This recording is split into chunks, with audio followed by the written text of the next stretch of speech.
भारत प्राचीन सभ्यताओं, समृद्ध संस्कृति और विविध परंपराओं की भूमि हमेशा से ही दुनिया के लिए अलग-अलग तरीकों से जानी जाती रही है। इसका खोजा जाना कोई एकल घटना नहीं है, बल्कि सदियों तक चलने वाली खोज, व्यापार और वैश्विक जिज्ञासा की कहानी है। यूरोपीय खोज से बहुत पहले ही भारत की वैश्विक चेतना में यात्रा शुरू हो चुकी थी। प्राचीन सभ्यताएं जैसे मिस्र और यूनान इस भूमि को जानते थे। इसके मसाले रेशम और रत्न सिल्क रोड के माध्यम से दूर दराज के देशों तक पहुंचते थे। सबसे शुरुआती परिचयों में से एक चौथी शताब्दी ईसा पूर्व में हुआ, जब सिकंदर महान ने भारत की ओर कदम बढ़ाए।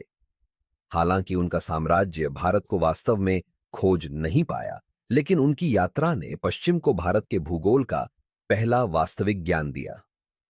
भारत की वास्तविक यूरोपीय खोज 1498 में हुई, जब पुर्तगाली अन्वेषक वास्को दा गामा ने अफ्रीका के केप ऑनेफ गुड होप को पार कर भारतीय बंदरगाह कैलिकट, कोझिकोड तक पहुंच बनाई। उनकी यात्रा ने मसालों के व्यापार में क्रांति लाने वाला समुद्री मार्ग खोल दिया।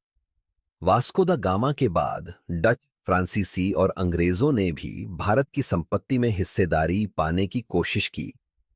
17वीं सदी की शुरुआत तक ब्रिटिश ईस्ट इंडिया कंपनी ने अपना पहला व्यापारिक केंद्र स्थापित कर लिया था। यही ब्रिटेन की भारत में लंबी उपस्थिति की शुरुआत थी, जो अंततः औपनिवेशिक शासन में बदल गई।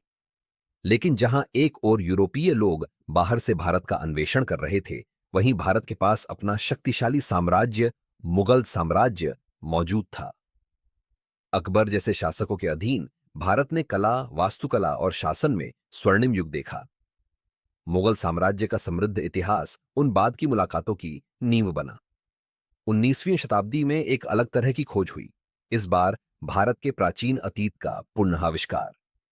सिंधु घाटी सभ्यता की खुदाई ने भारत के इतिहास की ओर वैश्विक ध्यान आकर्षित किया, जो हजारों साल पीछे तक फैला हुआ था। और 20वीं शताब्दी में भारत को स्वतंत्रता के रूप में एक नया रूप मिला। लंबे औपनिवेशिक शासन के बाद भारत ने 15 अगस्त 1947 को अपनी आजादी हासिल की। तब से यह एक शक्तिशाली राष्ट्र के रूप में उभरा है, जो केवल अपने अतीत के लिए ही नहीं, बल्कि अपनी जीवंत और विविध वर्तमान के लिए भी जाना जाता है। दुनिया के लिए भारत की खोज सिर्फ एक घटना नहीं थी, बल्कि अन्वेषण, सांस्कृतिक आदान प्रदान और आत्मचेतना की एक जटिल प्रक्रिया थी। आज दुनिया भारत को एक वैश्विक शक्ति के रूप में पहचानती है, जो अपने प्राचीन अतीत और अपने गतिशील भविष्य दोनों से प्रेरित है।